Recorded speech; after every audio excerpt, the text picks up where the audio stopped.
What's up, everyone? We got Blair O'Donovan in the house. He is the co-owner of Healthy Baller. Blair actually trained me as a high school athlete.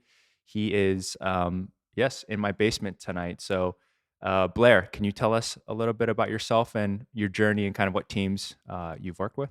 Yeah, so I've been a strength and conditioning coach in the area for over 20 years. I've always had a strong passion for athletic development, and I'll just do a quick rundown because it is sort of extensive. But I was really, really lucky to have a few coaches open the doors for me early in my career. While I was in college at Towson University in Baltimore, I had an opportunity to work as a part-time assistant with the Baltimore Ravens, and that was in 2001. So a week after they had won the Super Bowl, I was in the door in the weight room with the coaches, which was really cool. And Ray Lewis was there. Not that day, but yeah, Oh, he was there. He was yeah. there for the 2 years that I was there. So I was there for 2 years while in school, which was an incredible experience, opportunity. I can't put a value on what experience I had there, and then the knowledge I gained. Football wasn't like my long-term track. I loved it. Funny enough, my family are diehard Redskins fans, so that was a little bit tough. But They're like, put this in their water. and so I decided to move on from that. I wanted to do other things in terms of training, and there were some private industry opportunities for me at the moment. So I went into that, and about 6 to 8 months later, something in that time range, a friend of mine got hired as a head strength coach for the Washington Capitals, and he asked me to be his assistant. And so within a year, I was in a second pro team locally, which was unbelievable. I'm probably 23 at the time, and I got a chance to be a volunteer assistant there. So I would just show up for, when they're in town for practices. I'd come in for the lifts. I wasn't traveling or anything. Gotcha. And it was free, but incredible experience there. But that lasted a year and a half. Once the lockout happened, everybody got wiped, and that was a bummer because I had really enjoyed that experience. And so that was that. While I was at the Capitals, I was working in the private industry at the time. So I'm working locally with high school kids, some college kids, middle school, that sort of thing. Really, really enjoying that process. We next up got my former business partner and I, we got locked into a high school called Montrose Christian, which for a long time was considered a national powerhouse in the country for basketball. Always top 25, led by a Hall of Fame coach, Stu Vetter, high school coach Stu Vetter. Working with that team and program for several years, I can go on for days in terms of how incredible that program was run from an organization standpoint, from a culture standpoint, from a development standpoint. It was levels above anything I had seen. And the players like Tashi Ito and KJ. Yeah. Not Kevin Durant. Yeah, No. for those that don't know, Tashi Ito and KJ Matsui were two of the first Japanese-born Division I scholarship players in college basketball. Did they have a front cover on Slam? Yes. Oh man, Yes. that's It got to was be so a cool. cover. It's so cool. In fact, both guys are still playing professional in Japan Yeah. at the moment. Yeah, So they're 10 plus years into their pro career, which is crazy. incredible. It's incredible. because I remember them in high school, and then Kevin Durant obviously went to Montrose Christian. Any other notable players? Yeah, that you remember? there's a rack of them. The more notable outside of Kevin Durant, you're going to have Gravis Vasquez, who played in the NBA for 7 years, played at University of Maryland, was a stud there. Adrian Bowie played at University of Maryland. Who hit the game Plays- winner against Oak Hill Academy? his Exactly senior year. right, which is to this day the best basketball game I've ever been associated with. Ty Lawson was there on Montrose Christian. Michael Beasley and Nolan Smith. Nolan Smith, Yeah. yeah. There was probably about on the court 8 pros, eight Yeah. pros on the court that night. So That's it's pretty really crazy. neat. So Montrose Christian spent 4 years there. Got an opportunity to work with Gonzaga High School, Gonzaga College High School in DC, and again, it became another nationwide powerhouse, top 25s many years. inside of what's considered probably the most competitive basketball league in the country, the WCAC, the Washington Catholic Athletic Conference. And we had a stellar group of athletes coming out of that program as well. Probably one of the more notable for the audience would be like Chris Jenkins, who hit the game-winning shot for Villanova. Nate Britt, who played for University of North Carolina in that particular game as well. I thought you were going to say at Big West D.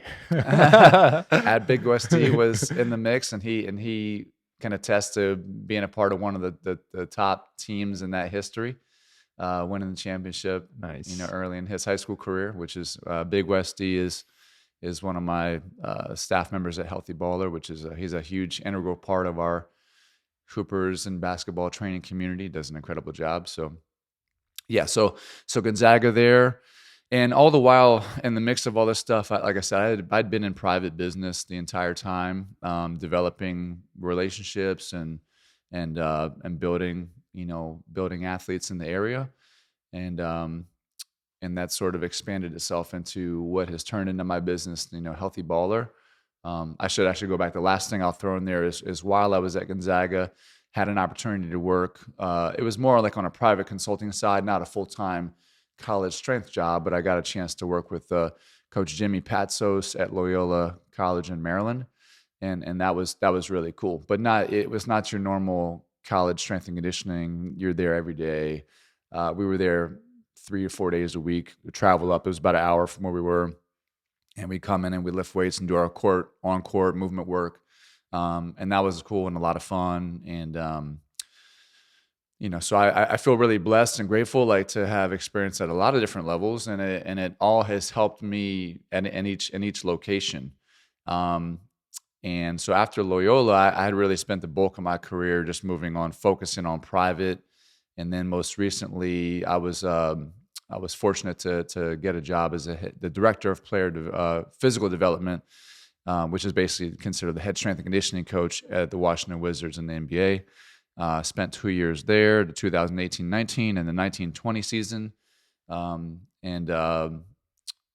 had a great opportunity to get experience there and work in the NBA. So as a huge hoop fan and huge hooper yourself, getting that Washington Wizards gig, what were your first reactions or feelings towards, I'm in the NBA now? I think probably, like, of course, like, a lot of excitement, a lot of anxiety as well, because for me, a different level of anxiety, more because I had built an existing private business. We had just, at that point in time, we had just opened a brick and mortar facility about 3 years before that. And so we were still getting our ducks in a row. We still had a lot of money to pay off for our loans and getting the gym taken care of. And we were doing well, but it just was like a little bit daunting to be like, I think I need to, like, walk away right now, but how do I do that? Because I started it. And my business partner and I are 50-50. And I felt guilty sort of, leaving him hanging, but we both agreed, we talked about it extensively. We both agreed, like, these opportunities don't pop up. They just don't come out of nowhere, know? And in many cases, they might be once in a lifetime, if at all, right?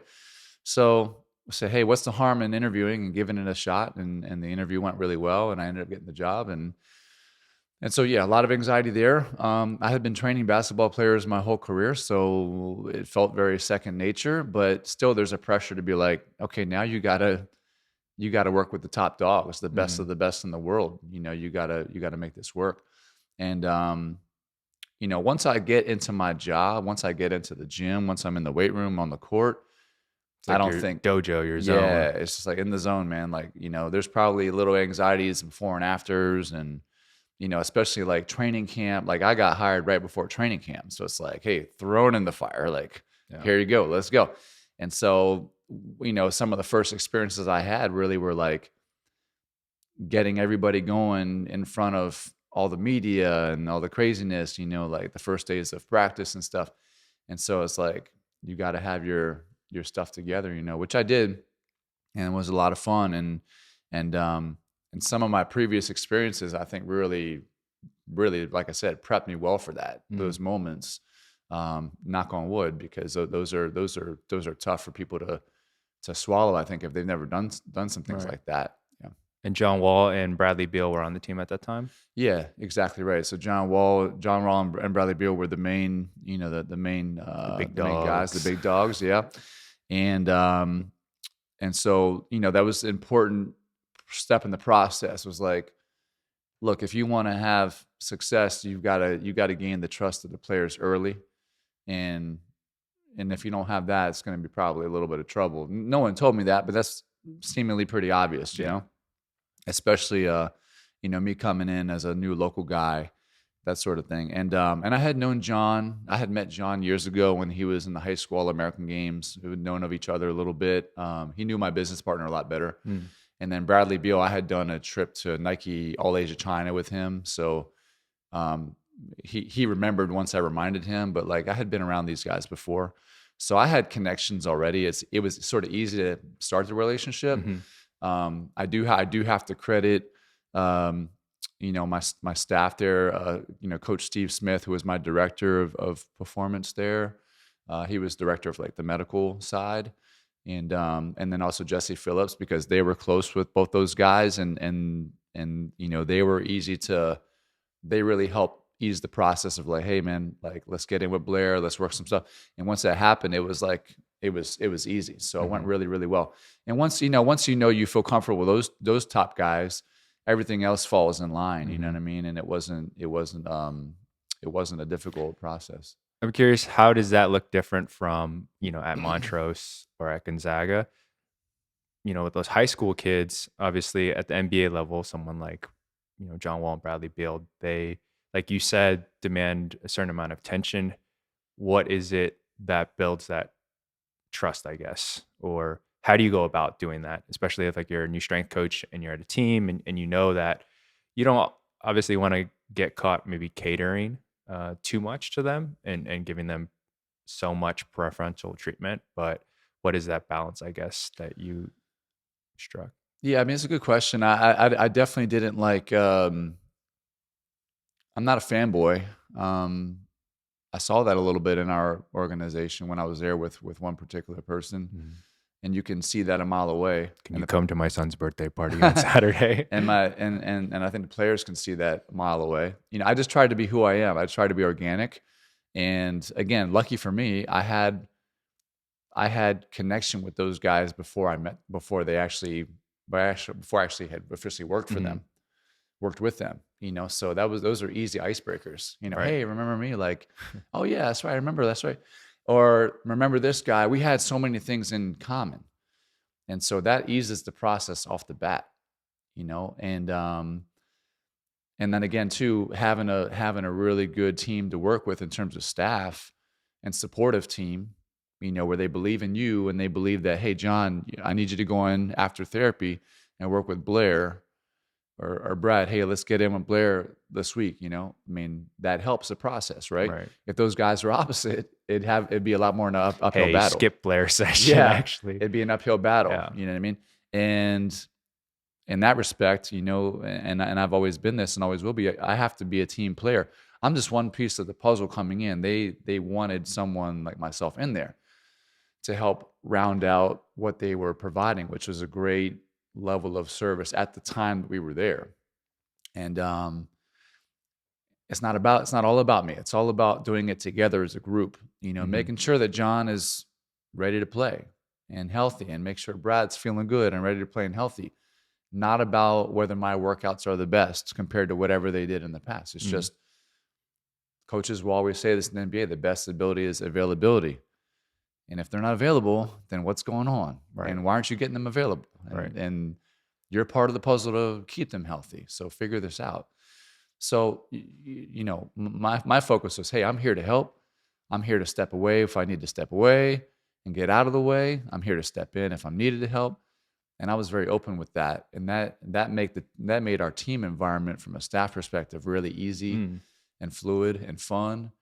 And I think that allowed the guys to have a similar feeling like too. Basketball, in season basketball is tough, man. It's hard.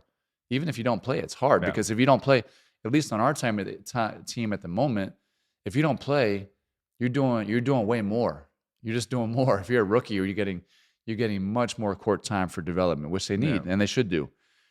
Conditioning, weight room Conditioning, sessions. skills, weights. Yeah, you have to do more, because if your number is called, you better be ready. Yeah. You better be ready in some great shape or form. There can be no excuses. These guys get paid astronomical amounts of money. You cannot be ready. You cannot not be ready, right? So, again, providing an environment that was like kind of easy, free flowing, sort of my personality of like, I care about you. I'm here to help you. What makes you feel good? What's been good for you in the past? What do you like to do? And then blending it with the stuff that I really feel like was important and what they needed. And then blending that with the amount of time I have to even work with them and do stuff with them. Which is very short. Yeah, which can be limiting more than people think. It's just, I'm sure every team is different in the structure, but for our situation, again, too, like these guys have to devote time and energy and specific focus towards recovery. For sure. Speaking of availability, how was being in the bubble? The bubble? Yeah. Like, what was that experience like for you? And then obviously during the bubble, there isn't the issue of travel, but you have those COVID tests and that kind of stuff. So what was that environment like for you? Or what do you remember from it? My wife probably won't like me saying this, but it was pretty exciting, because again, unfortunately, like obviously COVID still is. I mean, it's been a challenge across the world, of course, and right now at the moment, things have been calmed down quite a bit, thank goodness. And but at that moment in time, it was such a novel thought to be like, we're all as an NBA organization going to go in this hub, this resort, and we're not allowed to leave, and we got to do our thing together. And it's like one big sleepover, basically, in some capacity. And I was like, this is going to be really, really kind of, in some aspects, kind of cool and very unique, and hopefully never happens again, and I'm sure the players wish that as well. So in some respect, I was like excited. Other aspects, I was like nervous, because then I was like, I'm going to be away from my wife and family and stuff for who knows how long, at least 5.5, 6 weeks at the minimum. If you go a little further, we had just made the cutoff for making the playoffs, so it wasn't likely to go like super, super deep.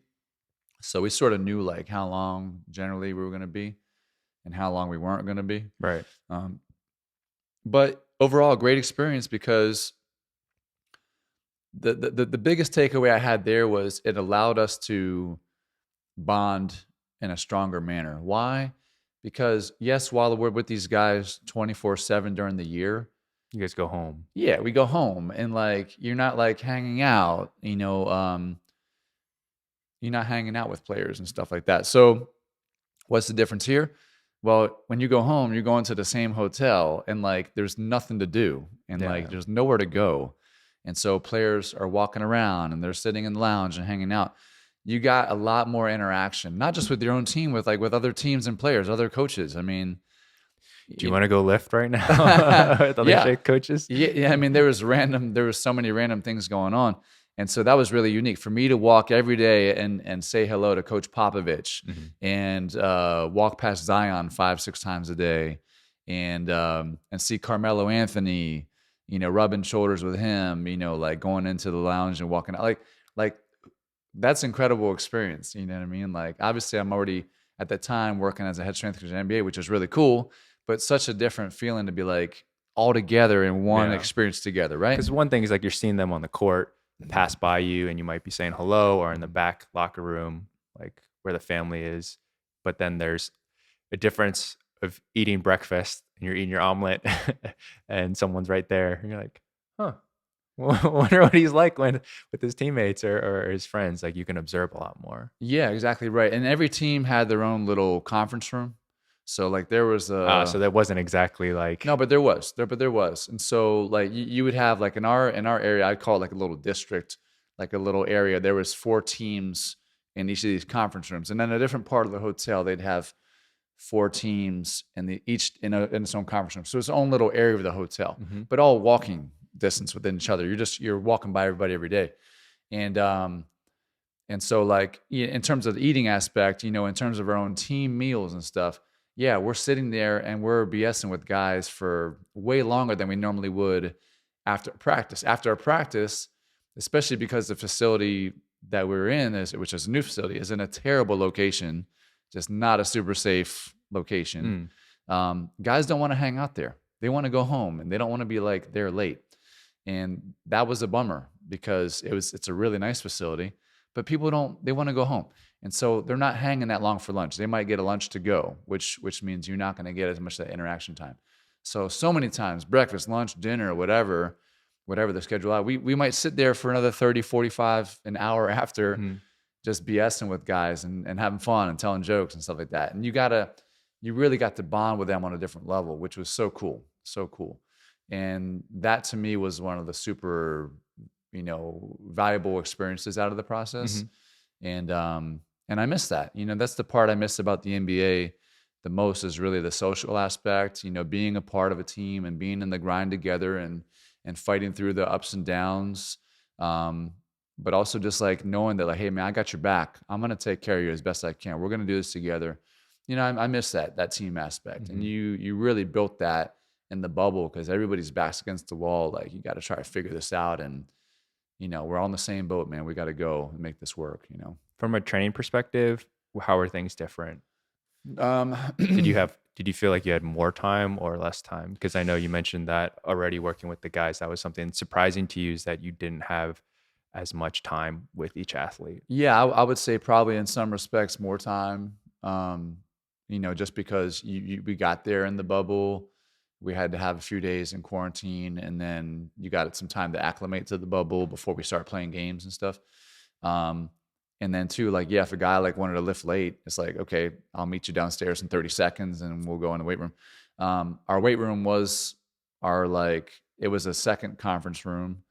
That was just makeshift. And I brought a ton of equipment with us, which was cool. And it was a lot of fun.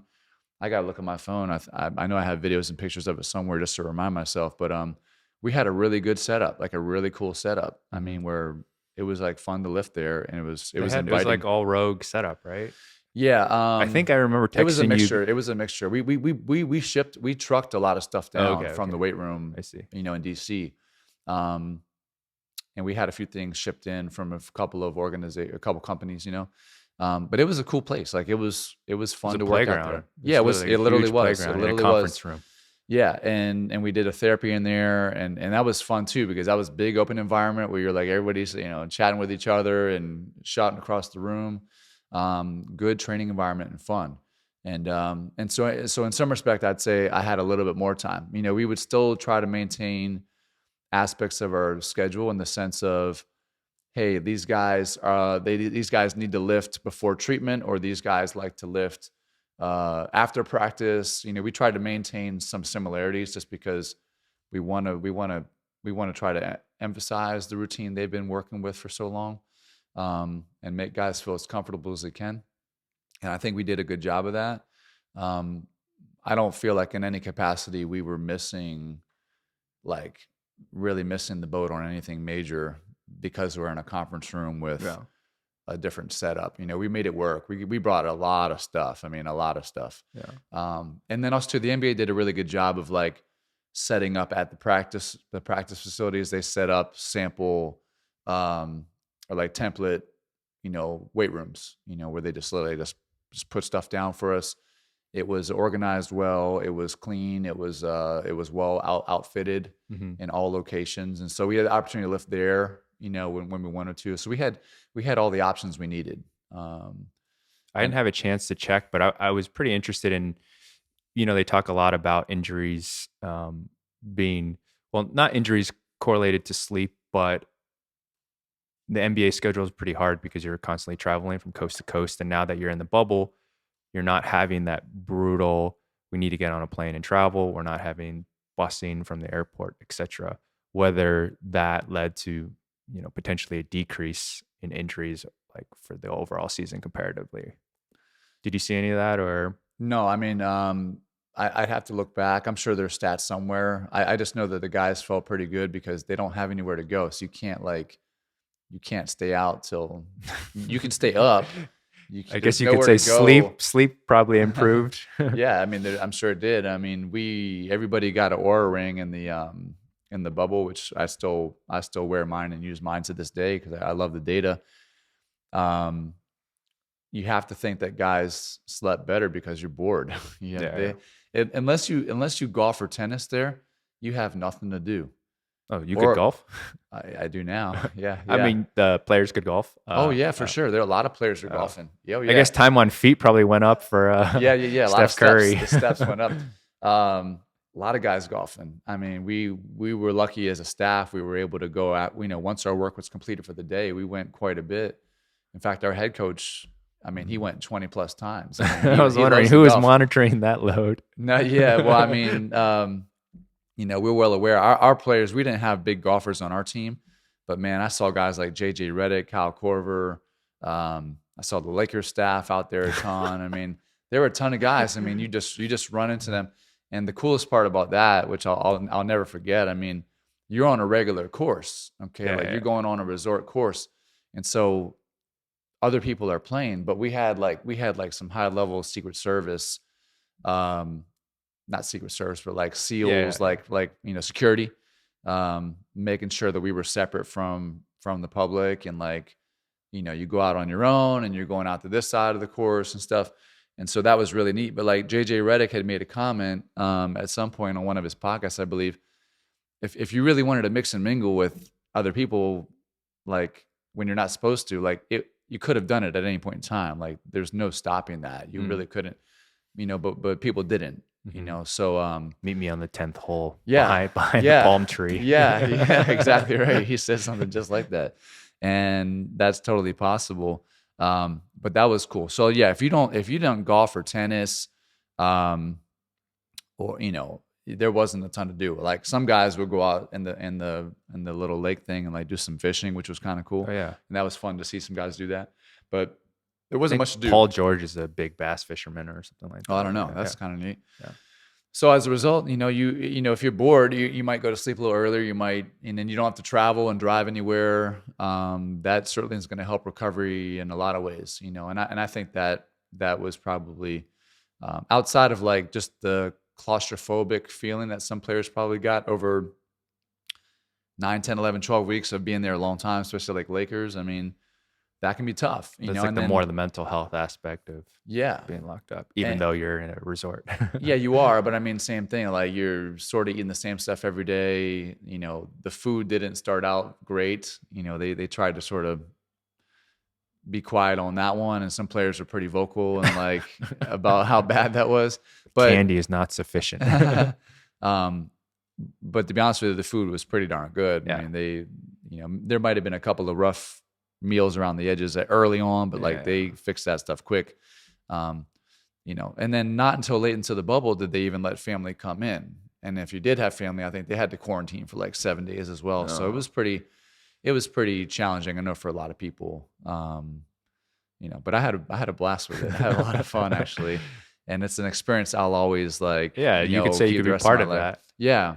You're a huge basketball fan. So what was it like seeing the game up close? Because at this point, I know you had been at NBA games, you had been in the basketball industry, but it's very different, as you know, sitting there day in, day out and seeing the game. Was there anything you picked up or observed that kind of surprised you?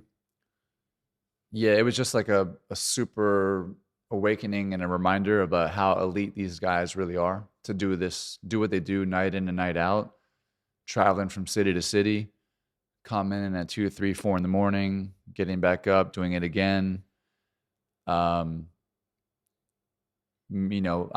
we're all dealing with human beings, so it's not like they don't have stress in their lives, outside of basketball, family and friends and whatever, right? So to show up every day and perform, to me, was so incredible. In particular, a guy like Bradley Beal, who's just such a great example of consistency and routine. No matter how he's feeling up or down, he's showing up. He's showing up and he's bringing it. And I think his success in the NBA is just it's not an accident. It's just not. And so for me to see that live and in person and sort of be a very small percentage of that puzzle was really just really cool. And not only that, but also to see all these other stars across the league and how they show up and prepare. So the real question is, did you pick up anything for your game? I mean, yeah, here's the bummer, man. One of the things I was really excited about working in the NBA was like the pickup. And so my first year, the practice, the routine was, from what I understood from the staff, was every game day they would play pickup before the game. And I was like, man, this is going to be so cool. I'm so excited about it, And it just never feels like a job. It's like, I'm going to hoop. I'm just hooping all day long, and No, you have a meeting. And so at the Capital One Arena, there was they used to use that as the practice court, like downstairs and stuff. And that's where they'd play pickup. And unfortunately, like, it stopped because the ownership, they turned the practice court into like a lounge for fans. So we basically got less than a half court, and so we couldn't play pickup. So the pickup runs went from like every home game to like, I don't know, maybe they played like 5 or 6 times, and I was so bummed about that. And so the hoop that I got while I was there was the very random pickups, which was so minimal, and a lot of the staff are really good. And so it was fun when we played. But really what it was for me is I would get to the facility early, and first thing, it was me and one of the other coaches that would usually be there earliest. And I'd shoot hoops in the morning. Just for me, that's like my that's my meditation. Funny enough, it's for me to just dribble and shoot and just don't think. That's when my mind really gets rejuvenated and rolling and stuff. My thoughts really flying. So that was my chance to work on my game and do stuff and get a nice sweat to start my day. I would have definitely been like, okay, John Wall, your core activation today is pass me the ball. No, play 1-on-1 off of the spot. Yeah, definitely not. I knew better than to do that. He would put me on the ground pretty quick. Yeah, so we want to work on your teaching skills. Can you teach me your crossover? No, that's, man, what a crazy experience. And you did that for 2 years. To be able to be at the highest level and to see the game at the highest level is invaluable, and something that you definitely take in transitioning to your private business, right? As a co-owner of Healthy Baller. Yeah. Can you tell us a little bit about like what you do there, the staff that you got, how you train up your staff, and like that transition from MBA to full-time private sector? Yeah, well, like I said, I was always in private sector for the bulk of my career. It's what I've always enjoyed the most. I knew even while I was in the NBA, like this private's where I was going to end up, because there's an expiration date for everybody in the NBA or pro sports. So that's just the reality. Unfortunately for me, I didn't think mine was coming as quickly, but there's obviously going to be some. There's a business aspect to that too, and so the start of my second year, they had brought in ownership had brought in 2 new medical folks at the start of my second year. And so I think they had their ideas where they wanted to have their own staff, which makes sense. And that happens in pro sports every year. So it's unfortunate, but, so the transition for me back to private business actually was more challenging than people would think, considering that I started the business and I'm the co-owner. But my challenge there actually was more that, and this is also a blessing and a compliment to my business partner and us in general, is that I was able to walk away and the business was doing really well. Okay. And so I probably couldn't have done that when we first opened the gym. In fact, I know we could not have done that when we first opened the gym. So the timing was really special for me to get the job when I did. I couldn't have done it earlier. I probably wouldn't have done it later.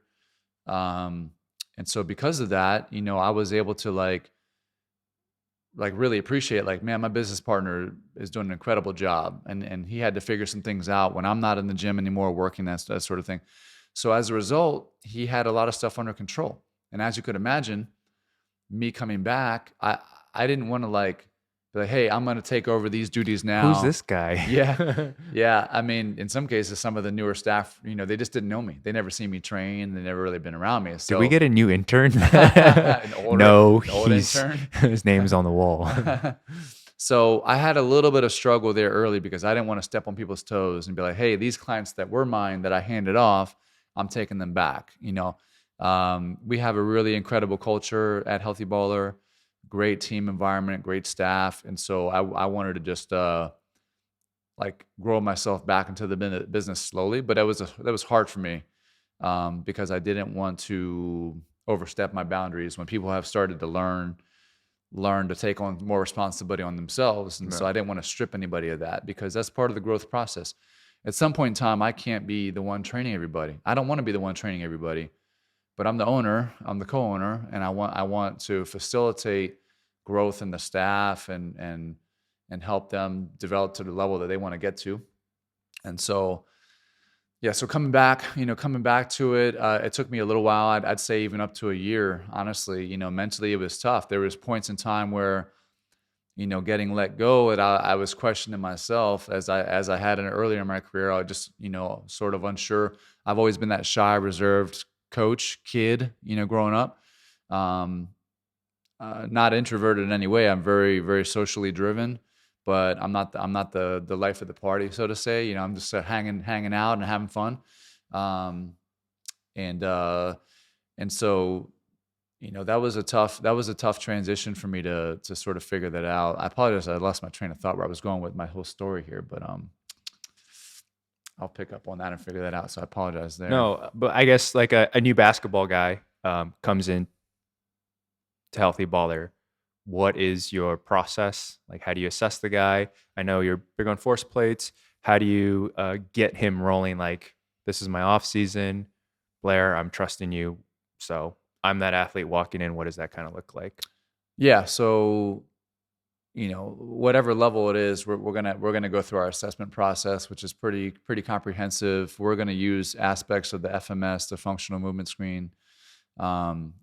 We're gonna use a variety of performance tests just to gather information, get a visual of like who the athlete is at that moment, create a story, and then from that create a trainable menu and mesh that with the athlete's goals, mesh that with the time of the year, what their needs are. Again, in private business, on average for our athletes, and I'm not saying pro, but for our athletes, average we see them as 2 hours a week. If we're lucky, 3 hours a week. So every session we do is 1 hour. So 2 to 3 sessions a week if we're lucky. And all these kids are doing a lot of stuff and schedules and tournaments and showcases. So it's busy, right? So it's never a perfect, 8-week program. It rarely is. There's a plan, but it's rarely that you can really just full on stick to it without attending to some of the variables that pop up. Oh, coach put on a last second practice last night and it was 3 hours and I'm freaking dead. And okay, great. Well, we were supposed to do a higher effort workout today, and maybe we changed the plan a little bit. Mm-hmm. We adjust to fit for you, not make you fit our program, right? So, so it's important that we know who we're dealing with and set the plan and the roadmap through the assessment process. Yes, we are using force plates as well. That's been an incredible addition to our assessment process. It gives us such a deep look into who we're dealing with from an athletic profile. And what were the main jumps that you test on the force plates? Yeah, so we're primarily testing just no hand counter movement jump. And we're doing that double leg, single leg, and that's pretty much it. We are transitioning into using the isometric mid thigh pull. Initially didn't use that as much just because the setup in our gym was a little bit challenging, but now we're getting a setup that's pretty reasonable and time efficient. And so that will come into play a little bit more, as we get familiar and our athletes get familiar with that. And our therapy department, Dr. Teddy Wilsey, Dr. Wesley Wang, they run an incredible division of Healthy Baller, which we're so grateful for them. They've done a lot of the isometric type of testing with their patients, their ACL return to play athletes, and so we've gathered some information from them on what they're looking for, what they're doing. So it's been a big help. And all this, I have to say, to give a shout out through Drake Berberet, through Hawken Dynamics. They're just been tremendous for us and a huge help. The customer service is like Tier 1, Drake. Whatever's above tier 1 is great. They're just phenomenal, and just so helpful, and make it easy and like digestible, which is the most important thing, because you can go down the rabbit hole so far on this type of stuff. I mean, there's so many metrics to look at and choose from, and spending time with Drake and spending time getting hundreds and hundreds of data points with our athletes, maybe even to the thousands at this point now, and trying to use that to drive some decisions. It's been really, really cool. Mm-hmm. And I wouldn't have been able to do that without the support from them. Yeah. Not everyone has access to force plates, obviously, and it's relatively new, and obviously it can be pricey. What were some of those KPIs, or for strength coaches who are listening who don't have access to force plates, what were you using maybe before that to either measure readiness or metrics that you were looking at? A good question. I wasn't measuring anything with readiness before that. My readiness was like, how you feeling? What's going on? What do you have coming up? What'd you do yesterday? Which I still ask. How many seconds did it take to walk from the car to the front door? Right. I mean, look, we're dealing with human beings. And so, I'm really adamant about our coaches learning how to deal with the human and not relying on technology. Even in the Wizards, when we did force plates, which we did a good job our first year of like really getting a consistent basis of testing. Do you put all your stake in the test if the guy doesn't give their best effort? Can you? So, that's going to happen. And guys are working hard and run down. And like I said, it's a demanding schedule. So like, what if you only got 85% of that actual jump and intention? Is it true? Is it really what and then Coach, you can't practice today. Yeah. He's like, what? Yeah. I just jump every time. So if you put all your stock in that, is that correct? It's just another data point, another thing to look at and consider in conjunction to the other things you're potentially measuring, whether it's the Oura ring, their subjective feeling as well, or what other tests you have. Yeah. And so I'm still really keen on asking a lot of questions and getting a feel, getting an energy from somebody. I did that in the NBA, the same thing, like got a feel, what's going on? How you feeling today? And let's see where we can go, based off what's going on, and then make notes from there. But the difference with us, at least with our population, is we have kids that are coming to pay for our services. And not only that, but it's expensive. And so, we're going to get their best intention the great majority of time. I don't have to convince them to be like, hey, give me a good effort. Like, I don't have to convince them. And that's a big difference, And so I can rely on some of that technology probably a little more, I would think. Because they want that too. Of course they do. They really want to know. So many of our kids, it's about the education as well. So many of our kids want to know what their numbers are on certain things. And I share and I educate them there. So that helps them. And that's, as a kid, you want to be validated if your work is paying off, So there's different motivation there, right? And it should make sense to that. So we always change jump height to meters. Yeah. Because kids will look over and they'll look on the iPad. What was my vertical? They'll be like 19 inches. They can do that, and then they see that. Then it's like 0.9 meters. But they're like, did I get better? I don't know. How high is that? Yeah, it's kind of depressing if you see like 17 inches on your vertical jump with no hands and stuff, and kids are like, I thought it was going to be in the 30s, Well, everything's so different with no hands, obviously, but but yeah. So like, the force plates, big help, and readiness. We weren't really checking outside of asking a lot of questions and getting a feel, and that takes time, from coaches to learn and get a sense of who your kid is and what they're bringing to the table. Other than that, like just doing the traditional performance testing, we'll do the vertex jumps, and so. Seeing where they're at, from that standpoint, we'll look at a variety of performance tests, broad jump, single leg broad jump,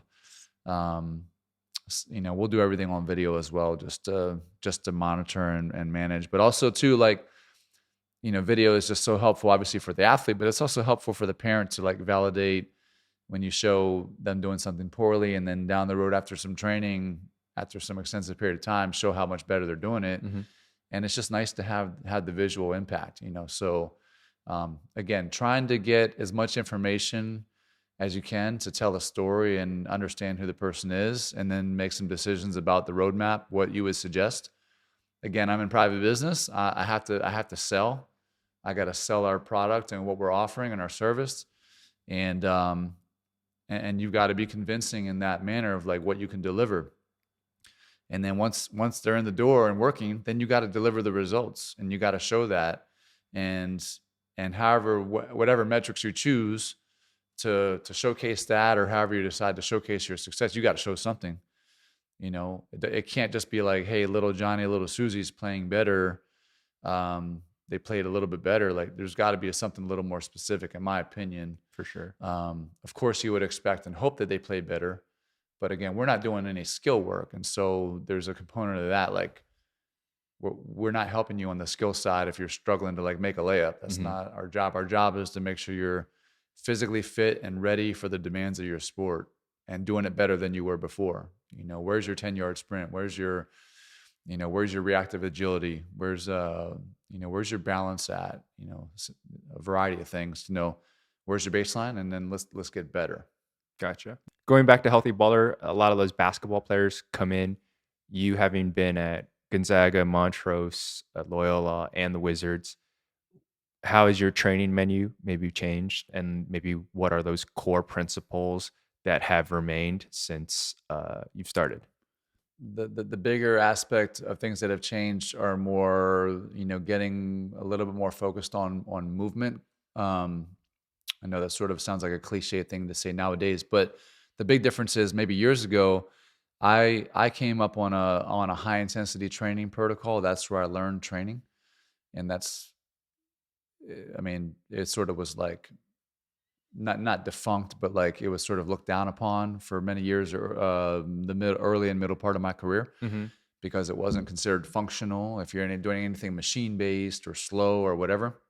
But the principles to this day they still make sense. There's scientific backing for all the things that we were doing, and principles we were applying. And but back then, high intensity training is exactly what it's supposed to be. It's like it's a beat down. Like you're taking it to the edge, And while I would get great results for the kids, that would be the predominant focus of our sessions, really, no matter what was going on or how they showed up, because we did it infrequently. We were never really training 4 or 5 days a week with anybody. It was always private. So 1, 2, 3 hours a week max, and so they were high intensity, low doses, and it worked well for some kids, or a lot of kids, a lot of athletes. The big difference now is I probably am a little bit more on the spectrum of, I'm still pushing the envelope. I'm very progressive overload focused, as we should be, because how do you get better? A lot of ways to overload and progress, of course, just outside of just adding weight, but just being aware and cognizant of what is needed and next, maybe phase to phase or workout to workout. And maybe looking a little bit more in terms of like keeping some reps in the tank, so like there's a reps in reserve concept that's very popular at the moment too. And so I try to leave some energy in the tank, but try and get them to the edge, because there is an aspect too that I like athletes to get uncomfortable in a safe manner. Because I you can argue all day long, like what is true mental toughness. And I think this is one piece of it, is like learning just to be uncomfortable, like learning how to deal with being uncomfortable. I don't think that is the only thing that makes you mentally tough. You can define it in a lot of ways. But one thing is, for me, is that I know that a lot of times I'll give athletes rep ranges. For example, hey, let's find a weight that's pretty challenging between 8 and 12. Okay, that's a wide range, right? Well, yeah, it's wide because I want the kid to have the opportunity and flexibility to push themselves. And if I constantly see a kid that's picking up a weight and stops at 8 every time when they have you can see they have the opportunity to go to 10, 11, 12, but they stop, and that's a regular thing. I might need to coach that kid to work through some discomfort. Okay. And if I can do that, I know that's going to help out on the field, on the court, because sport gets uncomfortable and your thinking changes when you're fatigued and when you're uncomfortable. And if I can develop that athlete to be like, man, I've been here before. I've been tired a lot and I can still push. I can still go. I'm not going to stop. That's an edge. That's an advantage. Mm-hmm. And maybe you don't call that mental toughness. I don't know, but I think there's a little bit of that there. And so I'll find spots to really push that line. Of course, always in a safe manner, an appropriate manner, when they're ready for it.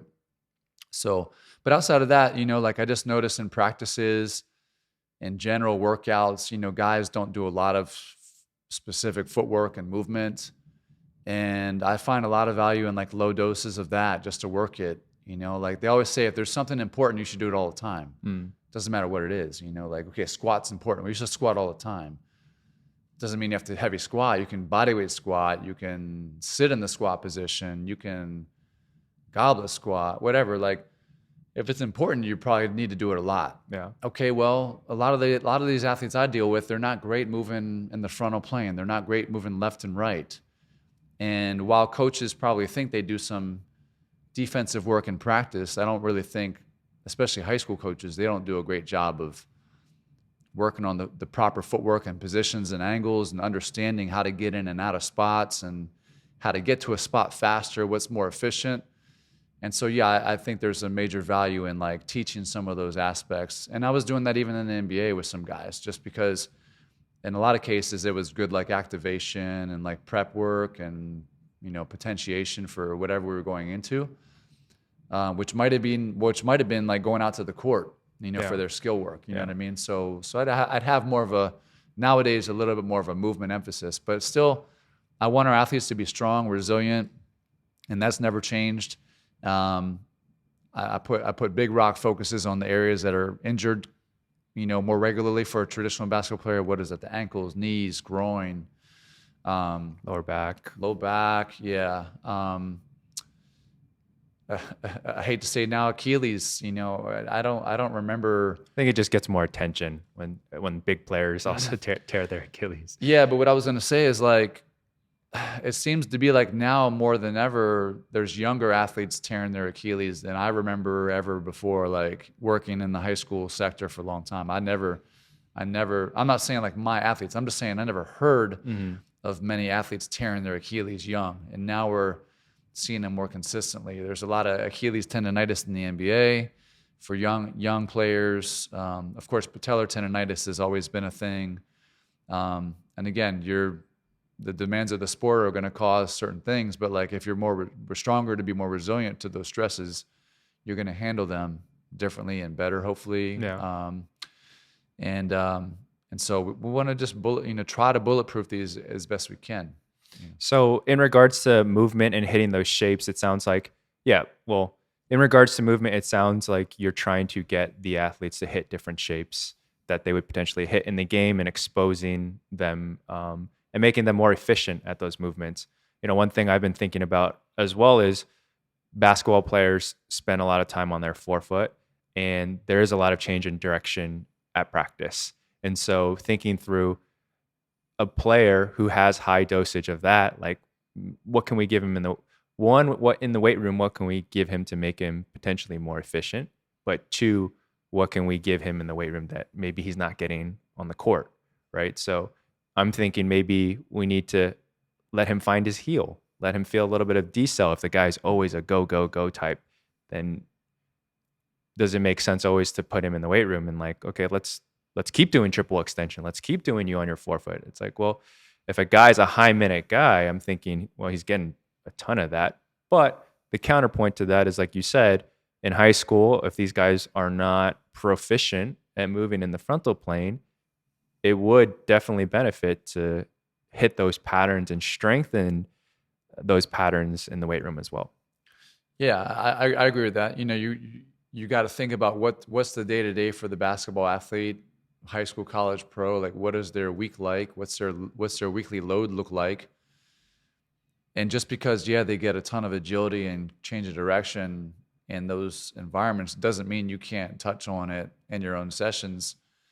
It just depends on how you do it, like, and what your goal is and what your focus is and how you're teaching it.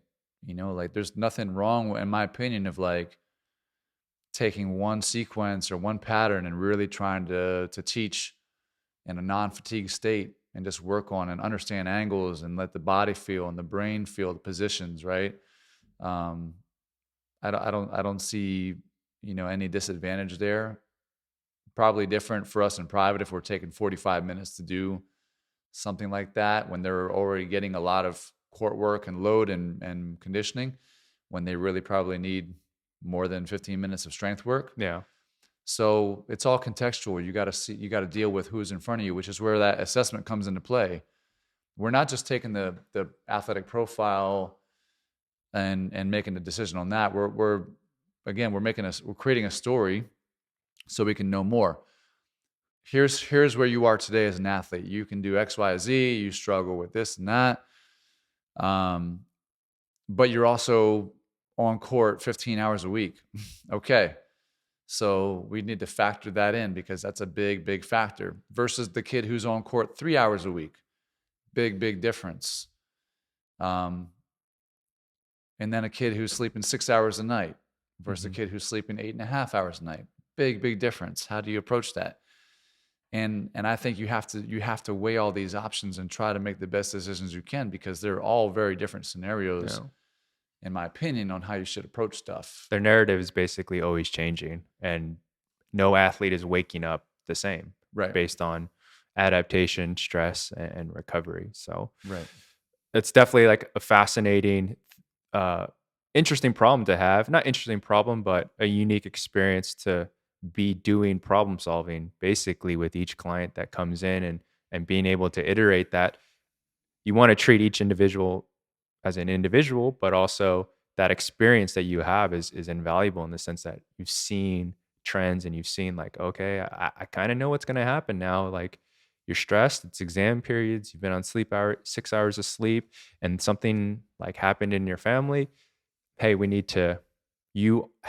you are much more at risk for something to happen. Like let's taper down, or that this kid can blossom into this. So like, okay, let's go. We can do this. Like you're handling it well. So I just think it's in the private sector, having the opportunity to do that every day. It's got to be a lot of fun.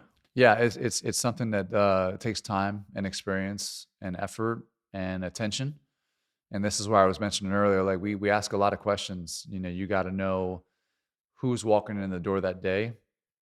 And like I said before, like with our assessment, you get the athletic profile. You know where they've been, where they are, how they present that day might be very different from what they tested at, right? And you learn to take all these pieces of the puzzle and start to put them in a manner where it makes sense for giving the best session you can that particular day. And that's very important.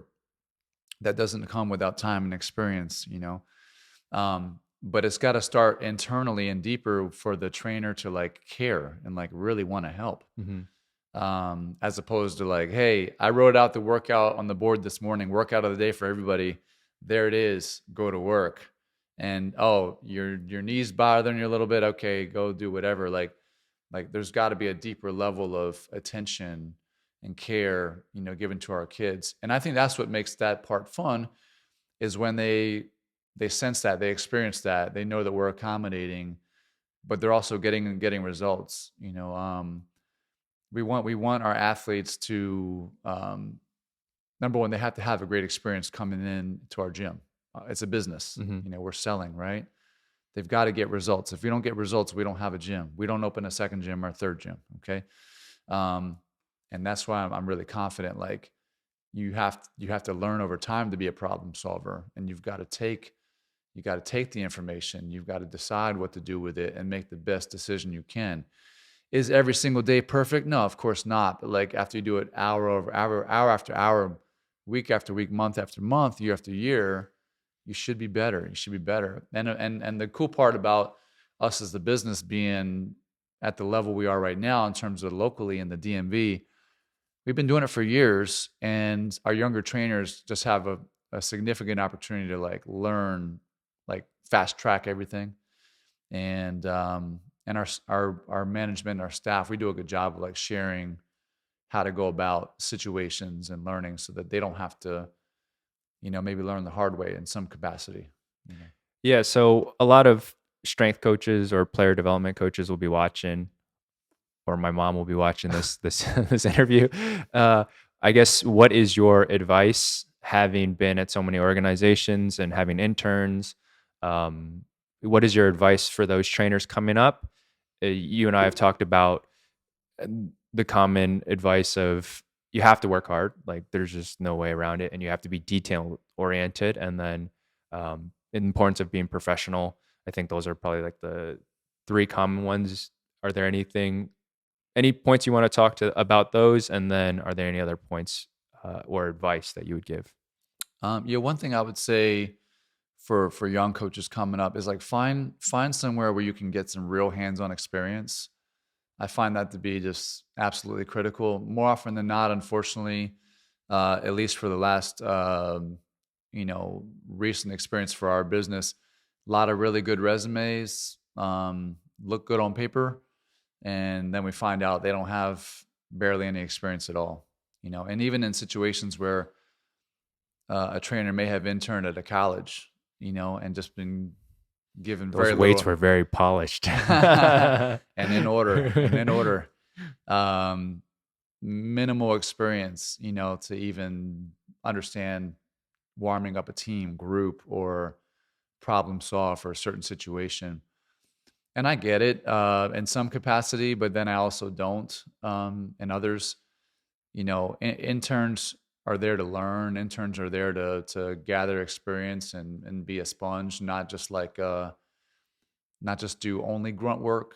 Um, and I can't speak to any experience of like, oh, I know this program just beats their interns down. I Yeah, don't, yeah, I don't, I yeah. don't know. Yeah. All I know is that we've had a number of resumes come in, and they look pretty darn good on paper. And then, we try to do like an early demo, because we do a very active interview process to see who's who and where they stand, and And what they look like when they move. And yeah, and how they coach and how they talk and their coaching voice. And it's been disappointing in a lot of ways for some folks. Um, and so my advice there is find someone, someplace, somewhere that will really help you gather like good hands-on experience while learning, while being taught. And for me, that was early on, I have to say, funny enough, it was like through training adults. Okay. I spent the great early part of my career in the private business training adults in the morning and athletes in the afternoon. And I gained an incredible amount of experience through that. Why? Because adults have everything going on. They got every ache and pain known to man. And you have to like think, and you got to learn, and you got to study, and like, what is this? I never heard about what this is. Let me look at that. Let me look that up and see how that might affect what's going on in our workout. Um, Let me talk to this therapist and see what their thoughts are, or let me see what they think I should do, right? And like that helped me like learn, and then combine that with so getting experience that manner helped me a lot. But then combine that with the fact that I really feel like if you're going to be a trainer or a coach, you have to want or have the desire to like get yourself better on a regular basis. Like, I'm 42, I'm still trying to hoop and feel good. Healthy baller, the whole name originated out of me basically wanting to be a healthy baller. So that sort of started it like that. And I want to be a healthy baller into my later years. Okay. Like, I want to be able to hoop. And that's what that means. Right. And it just had morphed into, you know what, if you're an athlete, you're a baller. You could play any sport, but if you're an athlete, you take it seriously and you want to get better and you want to develop, you're a baller. Okay. And that's a mindset. That's an approach. And that's the culture we sort of, stick into. So as a trainer, you should have that mindset. Like, you should be looking for things that you can get better at and experiment and see what's working, what's not, because that experience is going to bleed into you helping somebody else. And that's what we've done, with our Is there a students. way that you were able to figure that out when interviewing candidates? Like, how did you discover or observe that quality? Or were there any questions that you guys would ask besides, Yeah. I what do you mean, do for learning, or what book are you reading? yeah. I mean, look, a big one is for us. I mean, I don't think anybody on our staff hadn't played sports at a pretty, Yeah, like relatively collegiate, serious high school and level. collegiate level. Yeah, I mean, minimum high school. I don't think we have any staff that didn't play high school sports, at least, and the majority of them played college. As I'm looking back at it, I'm the only one that didn't play college basketball, which is kind of a bummer, just for me, which I really wish I had the opportunity to. But yeah, that's important, right? Because that experience, number one, too, is helpful for the athlete you're working with. They want those young athletes want to be at a level that our staff had been at one point in time. And those staff can share that experience, And so those are parts of our questions. Did you play sports? What sports did you play? Which ones do you really like? What do you still do now? Do you still play sports? Did you give it up? And in some cases, you'd have people that are like, I really like basketball, but I never played it before. Okay. Yeah, and it doesn't mean that person, like, if they came across us, which we've had a couple, but they just weren't a fit for the business in general. But if they were to come across us, it doesn't mean you can't work somewhere or can't do something, right? It just helps. It just helps if you're going to really emphasize working with basketball players. It helps to be able to have basketball experience and understand, so you can talk the lingo and you can understand what they're going through at different times, So we do a pretty intensive question and answer about their history and activity, what they currently do, what they like to do. We're not hiring anybody that's not interested in their own self-improvement.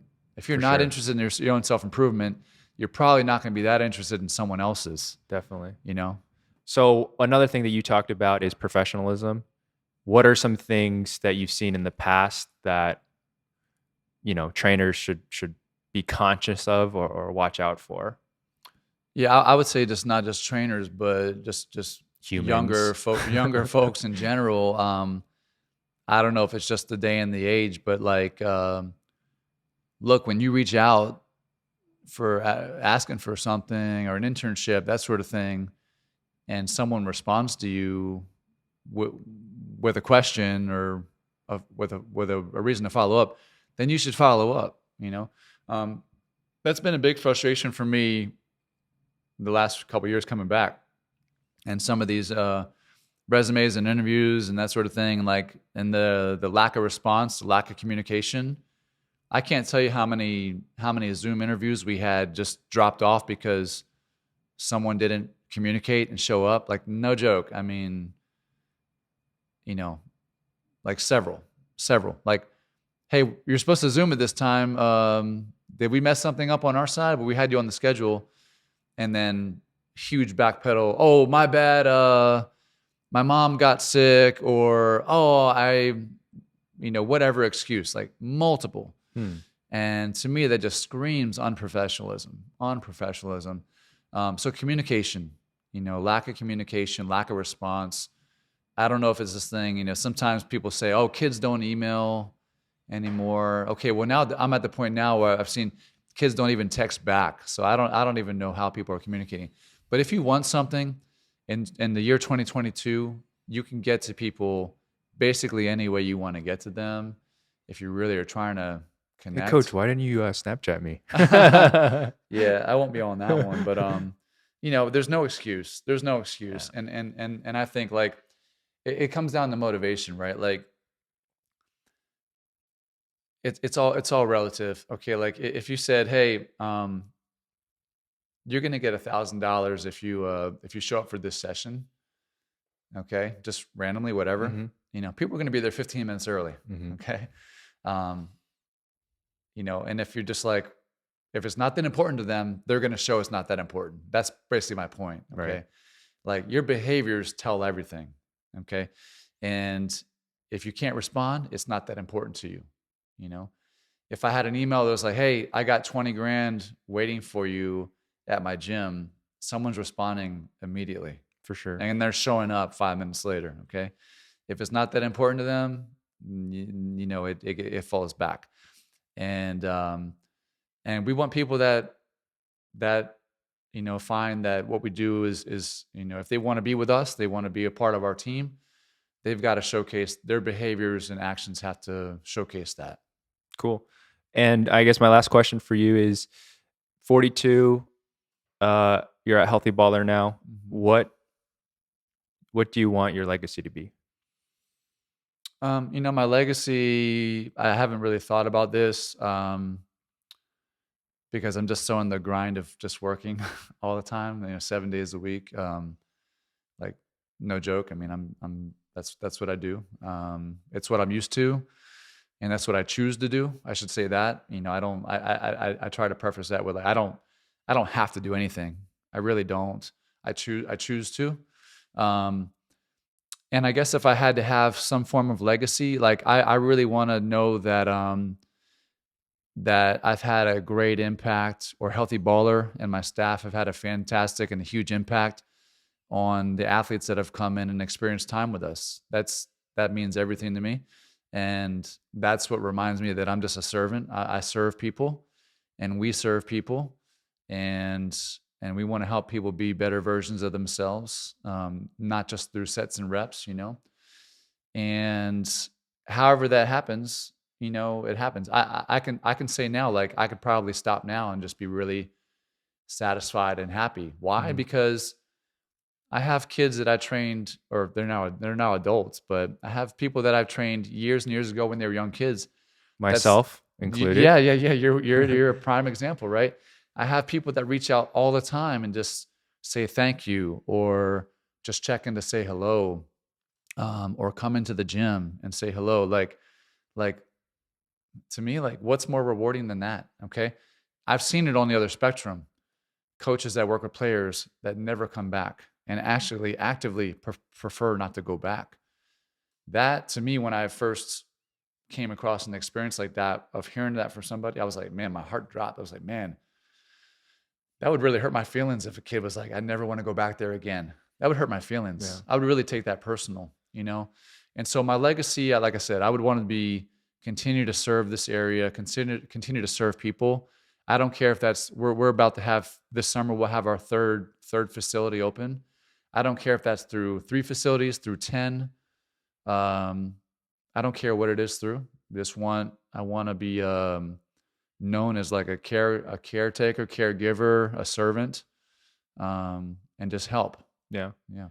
That's amazing, and I'm glad we ended on that. Blair trained me. I've known Blair since I've been 18 years old, and he trained me as a high school senior. And you're a big response. You're responsible for me getting into training. Actually, it was my experience at Eats, working with you and Alan Stein and Jason at the time, and being able to come back my freshman and sophomore summer and to get some of that hands-on experience. Like, I was training, I'll bet they were like 12-year-old lacrosse players, but that was my hands-on experience that I had full autonomy to train people. And so that was 18 years ago. And I've been training Jeremy for over a decade at this point. And so in that regards, like, I have seen you live that out in the past 18 years, and your uh, principle of service obviously like rubbed off on me. So that's like a huge testament to the work that you've been doing, and just your care and heart for the local DMV area. Yeah. And I appreciate that. Yeah, I really do.